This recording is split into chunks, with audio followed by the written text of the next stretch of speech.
Hello, good morning, grade 6. Welcome in Shri Private School. Now we will complete our lesson. الليسون بتاعنا اللي هو الهيومن لوكوماتوري سيستم. طيب احنا اتكلمنا فيه عن ايه؟ اتكلمنا عن الموفمنت ويعني ايه اللي بيحصل فيها، واتكلمنا عن الستراكشر اوف هيومن لوكوماتوري سيستم، وقلنا ان هو consist of two main systems اللي هو السكيلتال سيستم والماسكولار سيستم. وقلنا كلمة سكيلتال يعني البونز، أنا بتكلم عن البونز. طيب والماسكولار سيستم يعني الماسلز. طيب وعملت إيه؟ عملت ستادي للسكيلتال سيستم وقلت إن السكيلتال سيستم ده consist of two main skeleton اللي هو الأكزيال سكيلتون وابنديكولار سكيلتون. طيب وفي البارت اللي فات أنا عملت إيه؟ عملت ستادي للأكزيال سكيلتون. دلوقتي بقى هنتكلم عن appendicular skeleton. طيب الابنديكولار سكيلتون دي هي عبارة عن ايه؟ هي عبارة عن البونز in the end of your body. يعني ايه؟ يعني هي عبارة عن الاند بتاعت البادي بتاعك زي الارم والليج، هي دي الابنديكولار سكيلتون. طيب في بقى البونز اللي هي في الارم بتاعك اسمها بونز اوف upper limbs. طيب والبونز ايه اللي في الليج بتاعك اسمها بونز اوف lower limbs. يبقى تاني انا عندي الابنديكولار سكيلتون ده هو عباره عن البونز اللي هي في الاند بتاع البادي بتاعك في الارم والليج. طيب الارم اللي هي الاب اسمها ايه؟ اسمها upper limbs. طيب واللور اللي هي في الليج بتاعك اسمها lower limbs. تمام؟ طيب يبقى اول حاجه بقى هنعمل لها study النهارده هي البونز of upper limbs. البونز of upper limbs دي عباره عن ايه؟ هي البونز اهي بتاعت your arm. طيب هي بتعمل كونكت بايه بقى؟ هي بتعمل كونكت your shoulder bones اهي، هي اللي عامله كونكت. بصوا هي دي البونز اوف upper limbs. طيب بتعمل كونكت بايه؟ بتعمل كونكت بالشولدرز بونز دي. يبقى تاني هي بتعمل ايه؟ اول حاجه عندي they are connected to the shoulder bones. طيب بقى هي عباره عن ايه او هي consist of ايه؟ مش احنا قلنا هي دي البونز؟ طيب تعالوا نشوف البونز دي اسمها ايه. humerus bones, forearm bones, hand bones. طيب تعالوا نشوف الشيب بتاعتها او اللوكيشن بتاعها فين. دي الهيومرس بون، وهنا forearm بون، وهنا الهاند بون. يبقى تاني الارم بتاعنا عامل ايه؟ عامل كونكت مع الشولدر بونز دي. طيب وبعدين الشولدر هنا الارم بتاعنا دوت consist of ايه؟ consist of 3 type of bones اللي هي ايه؟ اللي هي اول حاجه humerus bones, forearm bones, hand bones. طيب الفانكشن بتاعتها ايه؟ الفانكشن بتاعتها ان هي بتعمل ايه؟ بتعمل اول حاجه allow eating، بنعمل بيها eating ان هو الهاند بتاعتنا بتساعدنا ان احنا نعمل eat. طيب و drinking, writing and holding things، ان انا بعمل hold للثينجز. زي مثلا انا عايزه اعمل drinking للتي بتاعي، فبعمل hold للكاب اوف تي اللي عندي ده. تمام؟ يبقى احنا اتكلمنا دلوقتي عن ايه؟ اتكلمنا عن اول حاجه في الابنديكولار سكيلتون اللي هي البونز اوف upper limbs، وقلنا اللي هي بتعمل ايه؟ ان هي بتعمل connected to the shoulders bones، وعرفنا الفانكشن بتاعتها وهي اسمهم ايه. طيب تاني حاجة بقى البونز اوف lower limbs اللي هي في الليج بتاعتنا. طيب الليج دي بقى بتعمل كونكت بايه؟ الليج دي they are connected to pelvic bones. اهو ده البلفيك بونز دي اللي بتكون موجود فيها هنا بيطلع منها الليج بتاعتي. تمام؟ طيب يبقى تاني قلنا اول حاجه ايه؟ الابر اللي هو الارم بتاعي. طيب الارم بتاعي بيعمل كونكت بايه؟ بالشولدر، شولدر بونز. طيب هنا بقى اللور بتعمل كونكت بايه؟ بالبلفيك بونز دي. طيب اللور هنا الليج بتاعي او اللور ليمز دي عباره عن ايه؟ او ايه هي التايب اوف بونز اللي موجوده فيها؟ اول حاجه femur bones اهي femur bones. تاني حاجة shaft bones. تالت حاجة foot bones. طيب يبقى تاني انا عندي ايه؟ قلت ان عندي اللور limbs دي connect بالبلفيك بونز.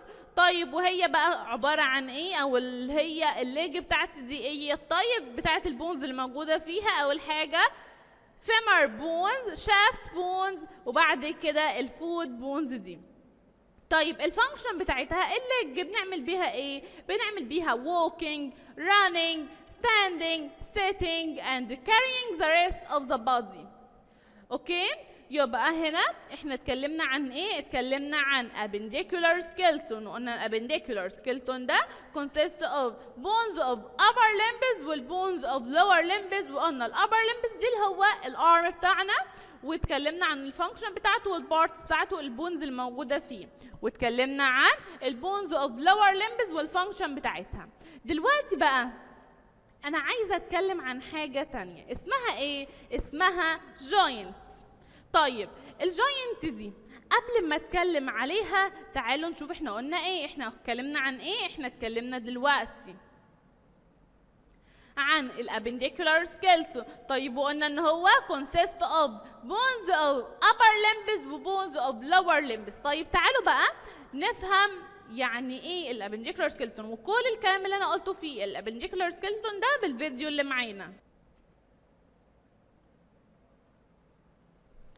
All your bones inside you called the skeletal system, giving you strength and structure so that you won't flop around. And each bone got a function, there 206 of them. 70% of each bone is made from calcium, sound like the skull. The cranium protects the brain, the mandible. Jaw to Fuki, teeth in place, the clavicle. The collarbone is two of them, leads the scapula, sternum, cartilage, your heart protected, and it's that sternum. That bone connects your ribs. Prepare could out your soul, lungs and heart are protected. Humerus bone from your shoulder to elbow. Your forearm is your ulna and your thumb's like radius bone. Vertebrates, skeletal bones. Ligaments and tendons connect muscles. Blood cell production and storing calcium. Vertebrates, skeletal bones. Ligaments and tendons connect muscles. Endocrine controlling skeletal system. How about your hands, the carpals, all the bones in your wrist. The metacarpals are where wrist and fingers connected. Phalanges, the small bones in your toes and your fingers. And in your foot is also the talus and calcaneus vertebral column. The spine to support standing straight, the cervical. The top 7 vertebrae, bottom lumbar, and the thoracic in the middle, and your pelvic girdle connects your upper and lower body together. And femur, your upper leg bone, supporting with the strongest, longest, and heaviest of all. To protect your knee, small bone, the patella, the inner thicket tibia, outside is the fibula, and one vertebrates, skeletal bones, ligaments and tendons connect muscles, blood cell production and storing calcium. Vertebrates, skeletal bones, ligaments and tendons connect muscles, endocrine controlling your skeletal system. طيب احنا دلوقتي اتكلمنا عن ايه؟ احنا دلوقتي اتكلمنا عن الابنديكولار سكيلتون وشوفنا الفيديو بتاعنا وبيتكلم عن كل البونز اللي عندي. طيب قلنا دلوقتي هنتكلم عن بوينت جديدة عندي اللي هي الجوينتس. طيب الجوينت دي عبارة عن ايه؟ عبارة عن البوينت اللي فيها البونز دي بيحصل لهم connecting with each other. يعني ايه؟ انا دلوقتي في السكيلتال وفي انا قلت هنا انا بعمل ستادي ايه اللي اول حاجة عندي في اللوكوماتوري سيستم. اول سيستم عندي اللي هو السكيلتال سيستم. طيب وقلت كلمة سكيلتال سيستم دي يعني عبارة عن ايه؟ عبارة عن البونز. وقلت في اشكال كتيرة قوي وطيب كتيرة جدا للبونز دي. طيب هي البونز دي بتعمل بقى connect with each other ازاي بالجوينت اللي عندي دي؟ طيب يبقى يعني ايه الجوينت دي؟ هي it is the point of connection between the bones، او ممكن نقول it is the location at which bones meet each other. الديفينيشن اتنين صح، يبقى ناخد بالنا. هقول لكم الديفينيشن ممكن يجي لنا بفهمنا، يعني هيقول لك مثلا write the scientific term. It is the point of connection between the bones. هنقول له ايه؟ هنقول له joint. طيب ممكن يقول لي it is the location at which bones meet each other، هيبقى برضو الجوينت بتاعتنا. طيب الفانكشن بقى بتاعت الجوينت دي بتعمل ايه؟ زي allow the movement between bones. انتوا متخيلين ان احنا لو مش عندنا الجوينت دي البادي بتاعنا اصلا، او انا مثلا هعرف اعمل هنا moving الارم بتاعي ازاي؟ مش هعرف ان انا اعمل له moving، فهو اللي بيساعدني هو responsible for movement between bones. طيب تعالوا نشوف الفيديو اللي معانا ده اللي بيتكلم فيه عن الجوينت علشان نفهم اكتر ازاي اصلا هو بيعمل movement للبونز دي او between bones.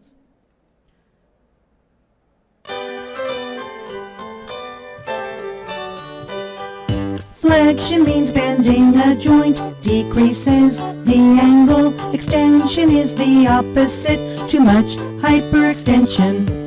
Abduction means moving parts away from the midline. Adduction's the opposite, move toward middle. Pronation means moving hand, so the palm is downward. Supination's opposite, palm goes upward. Eversion means moving foot, so the sole is outward.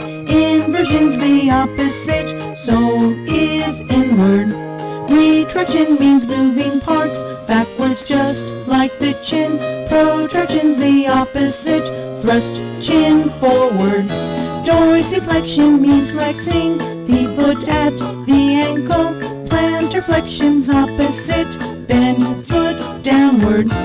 Rotation moves parts around an axis, say no, no. Circumduction's waving arms, circular motion. طيب احنا دلوقتي شفنا ازاي بيحصل movement between bones عن طريق الجوينت اللي عندي دي.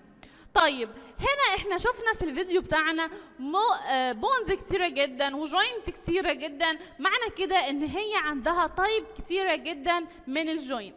معنى ان عندي بونز كتيرة وطيب كتيرة للبونز اللي موجودة في البادي بتاعي، وفي بيحصل ما بينهم كونكشن عن طريق الجوينت دي، اكيد كمان الجوينت دي ليها تايبس. طيب دلوقتي بقى عايزين نعرف ايه هي تايبس اوف جوينت. عندنا هنا 3 types of joint. يبقى هنا هنتكلم عن ايه؟ هنتكلم عن الجوينت are 3 types. اول حاجة immovable joint. يعني ايه immovable joint؟ يعني ما بيحصل لها جوينت هنا ما بتعملش اي موفمنت من اسمها immovable. يعني ايه؟ يعني مش بيحصل لها moving. طيب ايه هنا الجوينت اللي موجوده في بونز ما بيحصل لهاش moving؟ هي الجوينت اللي موجوده في السكال بتاعي اهو، الجوينت اللي موجوده في السكال بتاعي. يبقى هنا اول حاجه immovable joint دي الفانكشن بتاعتها ايه؟ they don't allow any movement، ما بيحصلهاش any moving. طيب الاكزامبل بتاعي الجوينت between the bones of the skull، الجوينت اللي موجوده في السكال عندي، السكال كلها نلاقيها عباره عن بوني بوكس كده مش بيحصل لها موفينج. اوكي تمام. يبقى اول حاجه عندي immovable joint اللي هي الجوينت اللي موجوده في السكال. طيب تاني حاجة عندي slightly movable joint. يعني ايه؟ يعني limited movable، يعني بيحصل لها moving بس مش بقى في كل direction، لا ده هي limit في direction معين. يبقى هنا الفانكشن بتاعها ايه؟ they allow movement in one direction only. هي بيحصل لها movement، بتساعد ان احنا البونز دي يحصل لها movement بس في one direction. زي ايه؟ زي البونز اللي موجوده في الني، الجوينت اللي موجوده في الني والقلبو. طيب هنا الجوينت اللي موجوده عندي في الني بتعمل لي ايه؟ بتساعدني ان انا اعمل moving لايه؟ باكورد. طيب والجوينت الموجوده في القلب بتساعدني ان انا اعمل موفينج ان فورورد. تمام. يبقى تاني انا هنا عندي ايه؟ انا هنا اتكلمت عن اول تو طيب عندي. اول حاجه اللي هو الاموفابل جوينت، قلت ان هي من اسمها اموفابل يعني ما بيحصلهاش موفينج اصلا في اي دايركشن، اللي هي زي الجوينت اللي موجوده في السكال. طيب تاني حاجة slightly movable joint. يعني ايه slightly movable joint؟ يعني limited movable. يعني ايه limited movable؟ يعني بيحصل لها moving بس في one direction only. زي ايه؟ زي الجوينت الموجودة في الني والالبو. الجوينت الموجودة في الني اهو، تعالوا نشوف مع بعض. انا بعرف ان انا اعمل موفينج للالبو بتاعي في one direction اللي هو forward. طب انا هعرف اعمله moving backward؟ لا. طيب الني بتاعتي انا هعرف اعمل لها moving backward. طيب انا هعرف ان انا اعمل لها forward؟ لا. يبقى هي بتعمل ايه؟ بتعمل moving in one direction only. طيب بعد كده بقى الطيب الثالث اللي عندي والاخير اللي هو fairly movable joint. من اسمها يعني بيحصل لها moving in بفري شيب، يعني بيحصل لها moving in all direction. يبقى هنا ال fairly movable joint هنا هي عبارة عن ايه؟ الفانكشن بتاعتها زي allow movement in all direction، يعني بيحصل لها moving in all direction في كل الدايركشن بقى اللي نتخيلها. زي ايه؟ زي الجوينت الموجودة في الشولدر. انا اهو الشولدر بتاعي انا ممكن احركه في اي دايركشن انا عايزاه. طيب wrist and thigh joint، وهنا wrist in hand and ankle in foot. اوكي، يبقى تاني الاكزامبل اللي معايا زي ايه؟ زي الشولدر والريست والثاي جوينت. اوكي، طيب دلوقتي بقى احنا اتكلمنا عن ايه؟ اتكلمنا عن الطيب بتاعه الجوينت اللي عندي. طيب عشان نفهمها اكتر ونشوف ازاي بيحصل لها موفينج اصلا في one direction او في all direction او مش بيحصل لها اصلا موفينج خالص، تعالوا نشوف الفيديو اللي معايا بتاع الموفمنت بتاع الجوينت ده.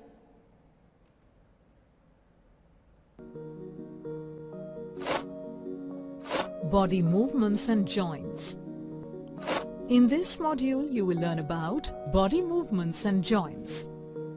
You do different exercises in your yoga classes at school. For doing these exercises, you do different types of movements. For example, moving your arms and legs, forward bending, shoulder rotation, and many more. You can do these movements easily because your body is flexible. Such flexibility in our body is due to the presence of joints. Do you know what a joint is? Well, a joint is actually a place where two bones are joined together. Rest your hand against your knee, shoulder, or your fingers. You can feel your joints there. Not all joints allow movements. On the basis of whether the joint helps in the movement or not, these joints can be categorized into two types: immovable and movable. The immovable joints are the joints that allow no movement of the body parts. These are also called fixed joints. Such joints are found in the skull. Except the joints present in the skull, all other joints found in the body are movable. Movable joints are the joints that help in the movement of the body parts. Movable joints are further of 4 different types. They are hinge joint, ball and socket joint, pivot joint, and gliding joint. Let us learn about these joints one by one. Let us first learn about the hinge joint. A hinge joint is very similar to a door hinge. You can see that the door hinge allows the opening and closing of the door in 2 directions. Similarly, a hinge joint in the body also allows the movement in 2 directions, that is, forward and backward, or upward and downward. The elbow and knee joints are the 2 examples of the hinge joint. Let us now learn about the ball and socket joint. In the ball and socket joint, the end of one bone acts like a ball. This bone fits into another bone, which acts as a socket. Hence, the joint is called the ball and socket joint.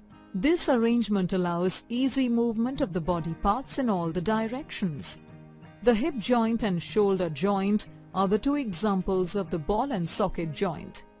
The next type of joint is the pivot joint.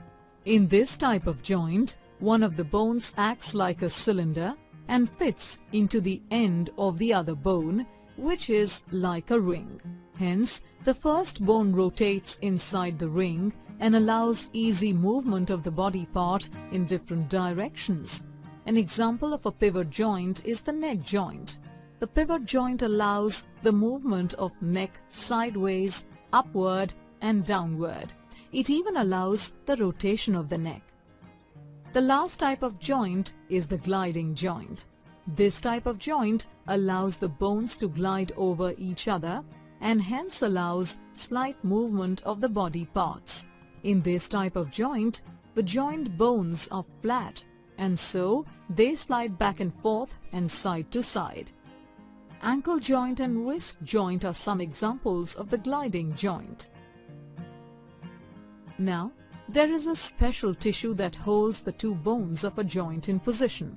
This is called ligament. There is another soft tissue that covers a joint from outside. This is called cartilage.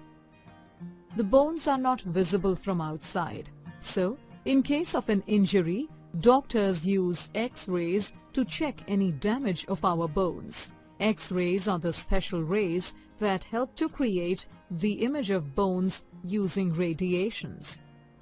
Let's recap. A joint is a place where two bones are joined together.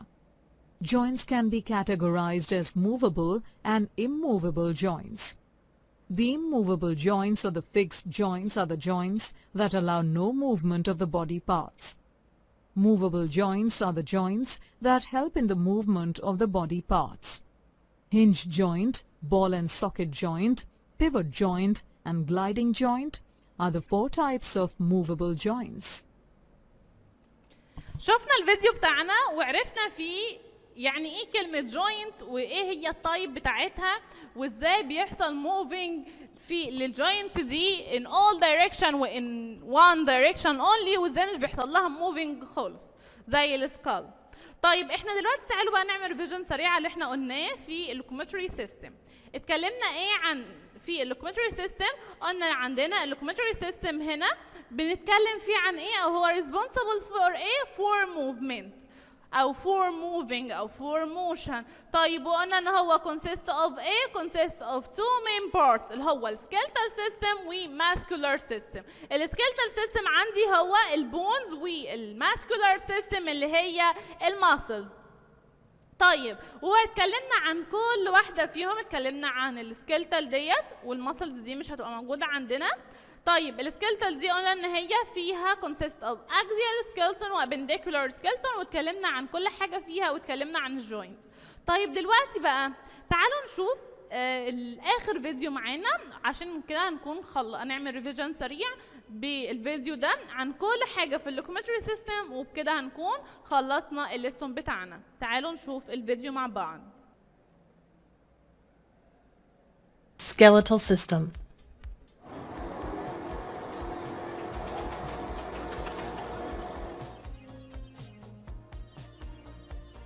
This is a human skeleton, just a model of human bones. Don't get scared. Let's learn about the skeletal system.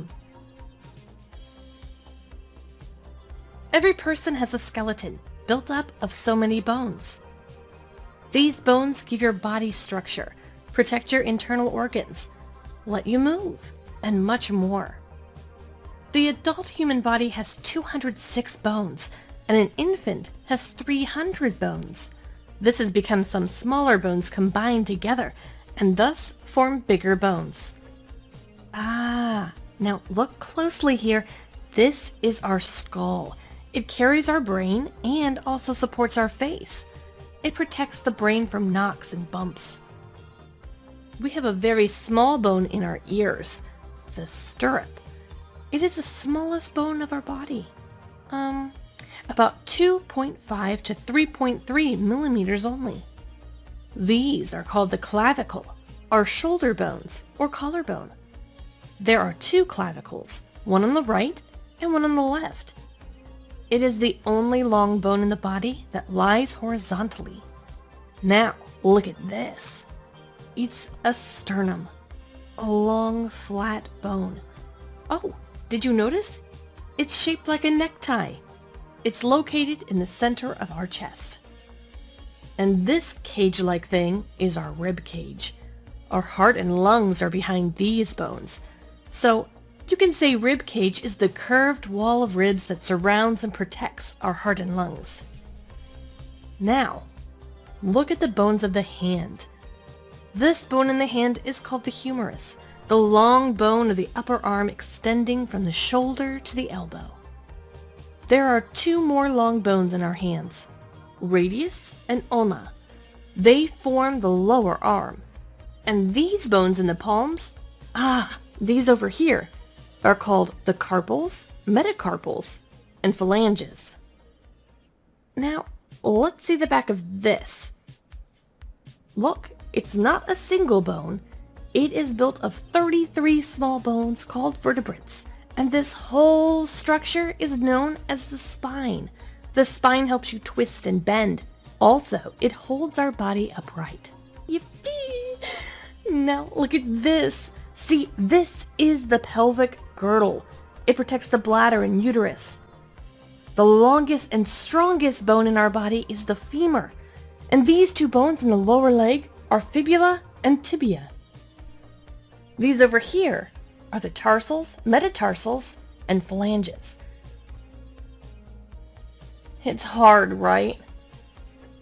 Human bone is made of collagen mostly.